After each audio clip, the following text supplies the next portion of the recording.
টাঙ্গাইলের যমুনার চরাঞ্চলে পরিত্যক্ত জমিতে এবার পেঁয়াজের আবাদ হচ্ছে। তেমন পরিচর্যার দরকার না হয় এর উৎপাদন খরচ খুবই কম। এই কারণে কৃষকরা ঝুঁকছেন পেঁয়াজ আবাদে। নতুন নতুন জেগে ওঠা চরগুলোতে পেঁয়াজের ভালো ফলন হয়েছে। টাঙ্গাইল প্রতিনিধি শফিকুজ্জামান খান মোস্তফার পাঠানো তথ্য ছবিতে জানাচ্ছেন জাবালুন নূর।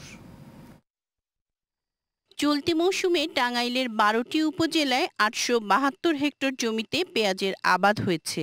উৎপাদন হবে ৯,৯৮৫ মেট্রিক টন। জেলার যমুনার চরাঞ্চলে এবার বেশি পেঁয়াজের আবাদ হয়েছে। বিশেষ করে ভুয়াপুর, টাঙ্গাইল সদর, নাগপুর ও কালিহাতী উপজেলার নদীর চরাঞ্চলে পরিত্যক্ত জমিতে ফলন ভালো হয়েছে। শুধু লাঙল দিয়ে একবার টেনেই পেঁয়াজ বুনে রাখে কৃষক, তাতেই ফলন ভালো হয়। সামান্য সার দিতে হয় একবার। পেঁয়াজের ফল দেখে খুশি কৃষক। বীজগুলা বুনি, পাশাপাশি নাংলা টেনে দেই, কিছু হালকা সার দিয়ে বুনি, এতে আমাদের কম খরচে খুব লাভজনক চাষাবাদ হয়। এর আগে আমরা কোনোদিন পেঁয়াজের যে এত বাম্পার ফলন হয় চরের মধ্যে আমরা দেখিনি। তাতে আমার ১৫-১৬ হাজার টাকা খরচ হয়েছে। আল্লাহ বলে এখন যে পেঁয়াজ উঠাই নাই, তবে উঠামো যে সুন্দর পেঁয়াজ হচ্ছে তাতে আমি ভালোই লাভবান হব।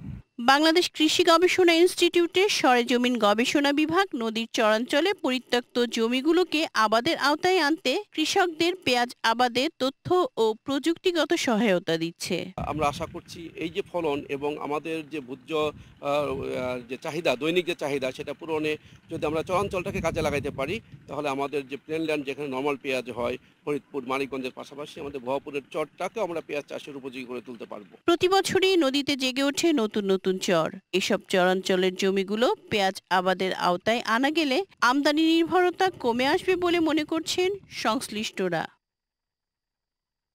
জাবালুন নূর, এশিয়ান টেলিভিশন।